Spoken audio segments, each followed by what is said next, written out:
Okay. All right, anybody have anything to say to start with? Go ahead, Eileen.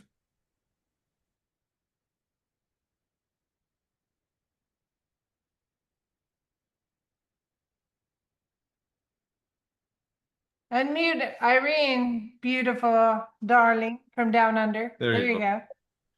I actually, when I waved, I wanted to say goodbye because I have something to go on too. But I wanted to just say how I thoroughly enjoyed this group afterwards together and to talk things and to get to know new people and new faces. And we all are image bearers of our amazing, great God. And it's exciting to see even Ben tonight the first time. And he was so good as well. It was just a blessing. And I saw Adrian for the first time as well. And he is a great blessing too. And it's just so good. And just knowing that when we give freely what God has given us, his grace is so abundant back to us. It's just amazing. So I just really enjoying it. And so sorry I have to go because I missed yesterday a few phone calls and I have to call them back now. We love you. Bye. Have a nice day. Thank you. Sleep well, everybody. We will. Love you. Anybody Bye. else?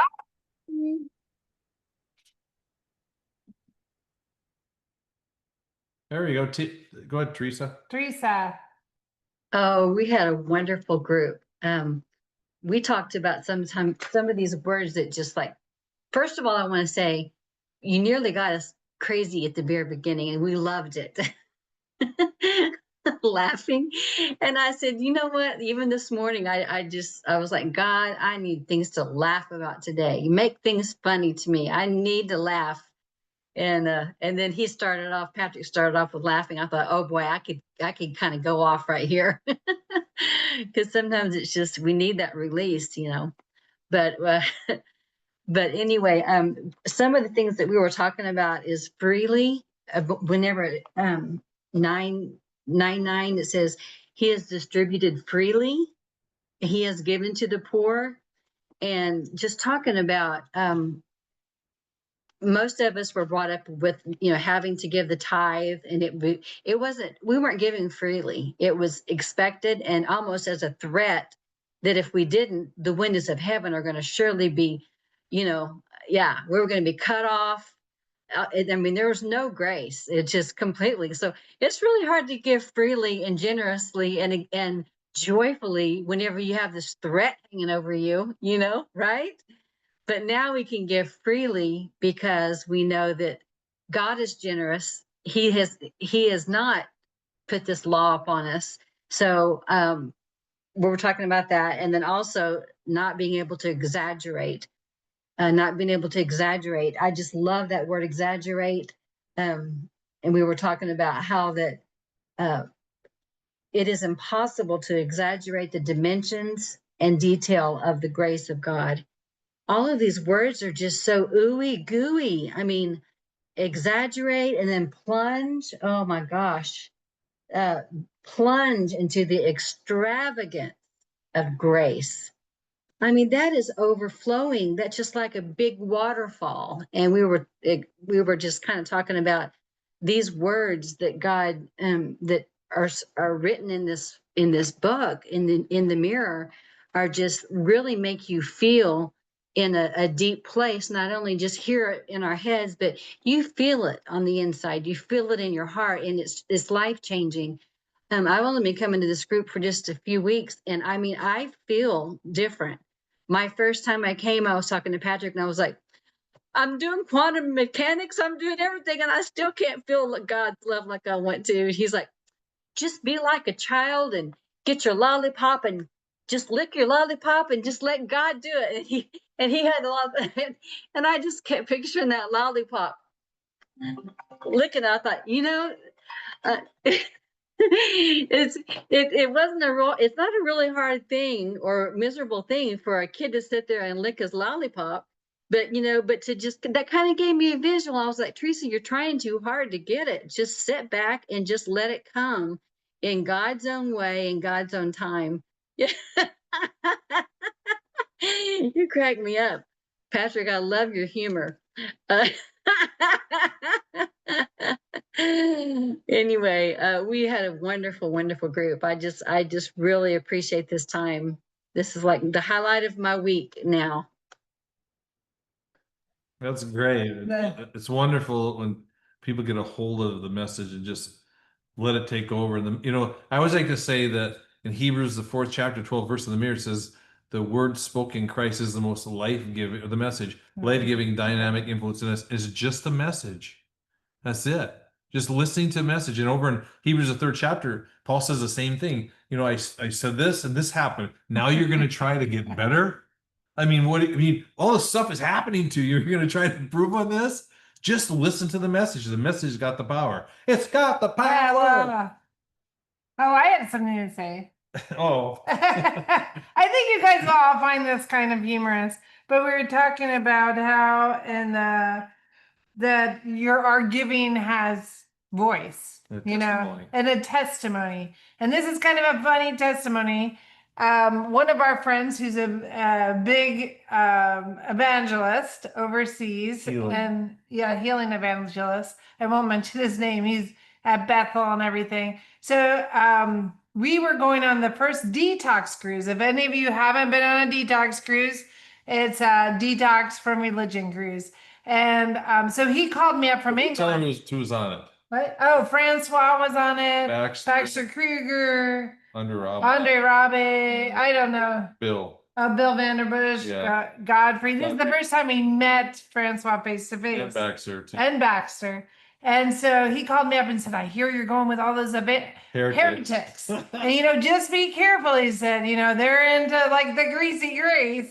And you just need to be really careful. And he just made a couple cracks about it. Kind of like making fun of us, but really with a little message underneath, trying to be nice, but trying to be funny. And every time he came to visit us, I'd put a MirrorWord Bible next to his bed and he wouldn't touch it.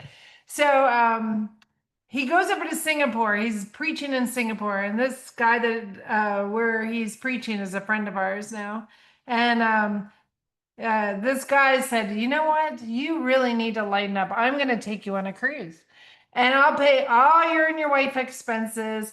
But I'm taking you over to America, going on a cruise. And it was the same cruise as the detox cruise. So Ian gets back. Our friend gets back to England. He calls me up and goes, guess who's going with all the heretics? And he ended up being like really getting blown away by Baxter. They're still friends to this day. It changed his life. And I was just saying, isn't it wonderful to be part of a testimony? Now, I could have easily said, well, I'll pay for you to go on that cruise with us. And but God didn't put that on my heart, but I became part of this story. And it was like, I love God's sense of humor, because he was like, he's such a good friend and one of the, like our little papas that in our faith that has gotten us into a different way of thinking. So it was just humorous and delightful, and all the words like Teresa was saying, just like plunging in and extravagant. I mean, he paid for everything, and to bring him over to this little detox cruise in Florida with these guys. So I thought, God is just so amazing, and it does have a voice. Giving does have a voice.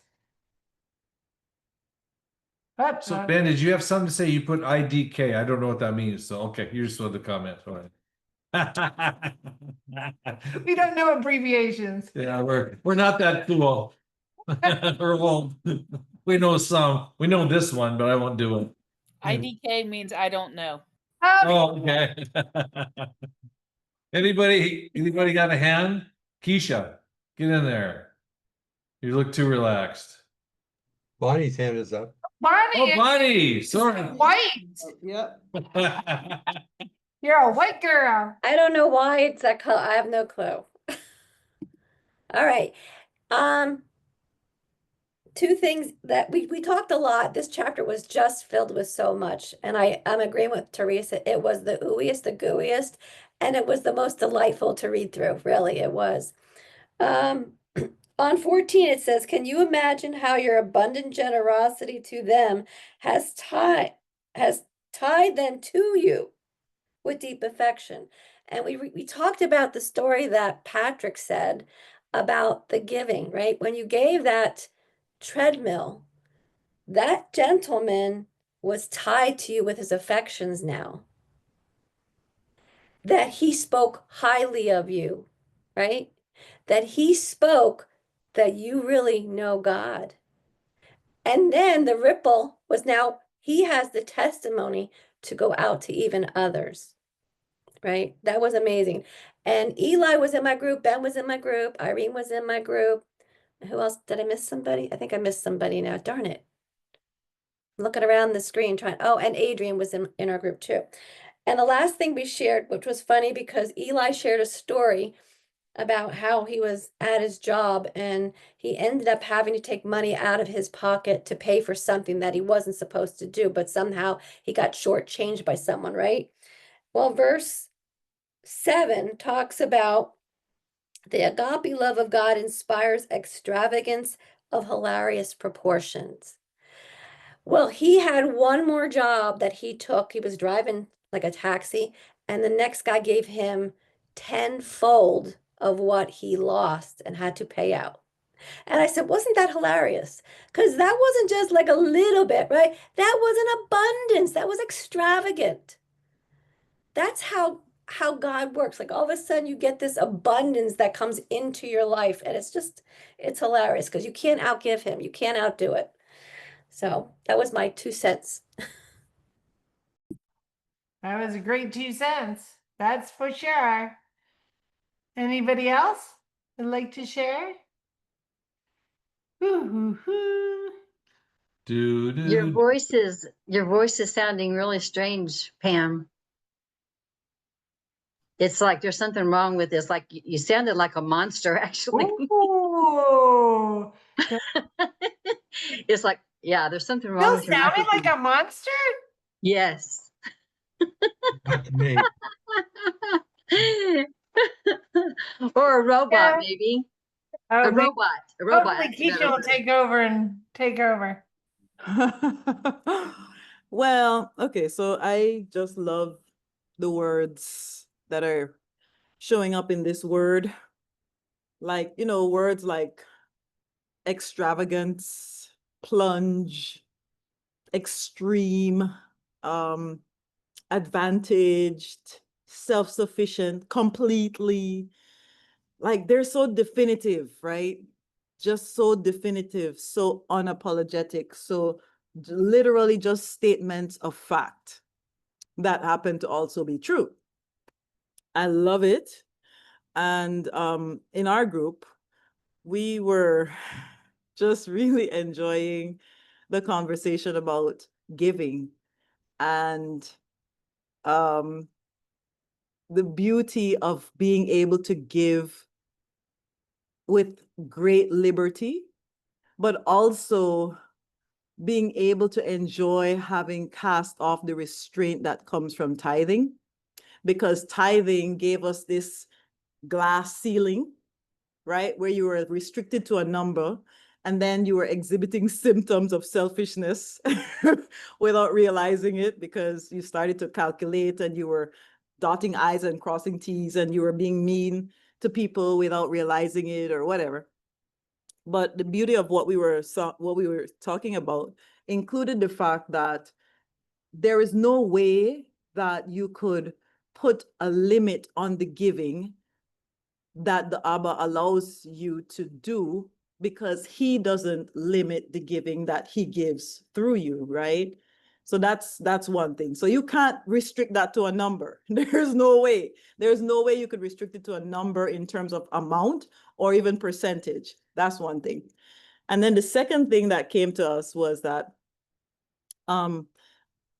as he outworks his I amness through us, the number changes. Not just the number, but the presentation, the content, the substance of the gift changes. So it could be money, it could be talent, it could be time, it's just various versions of self. That's also amazing. And it's just also wonderful to not be under the I guess, the auspices of someone kind of ticking or giving you a report card with respect to how well you're giving. Because with tithing, what would happen was you had this mental report card that you kept in your head, because, the pastor would know, especially whether you gave anonymously or not, whether you put it in the envelope or whether you just put it in the basket or whatever you did, somebody would know because somebody was tracking to audit that gift. And they would judge accordingly, good, bad, or in between. In the new covenant, right? Giving is just so unrestrained and unrestricted, and it's personal and private.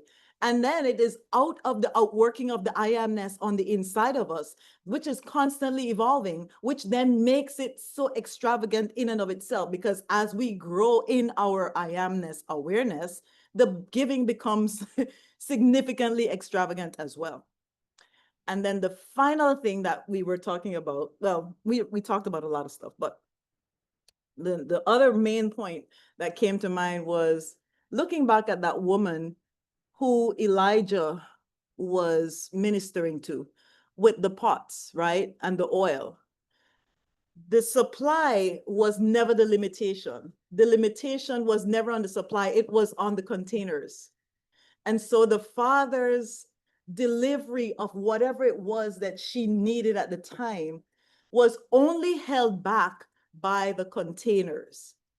When the containers ran out, then the supply, we should say the flow paused. I don't even want to say it stopped or ended. It just paused, because in my mind, I'm sure the next day when she got up, there was more, there was more in another way, you know what I mean? So like, it's just amazing to see that even in the giving that he gives through us and to us, it is according to what we can handle, because our capacity is constantly growing as well.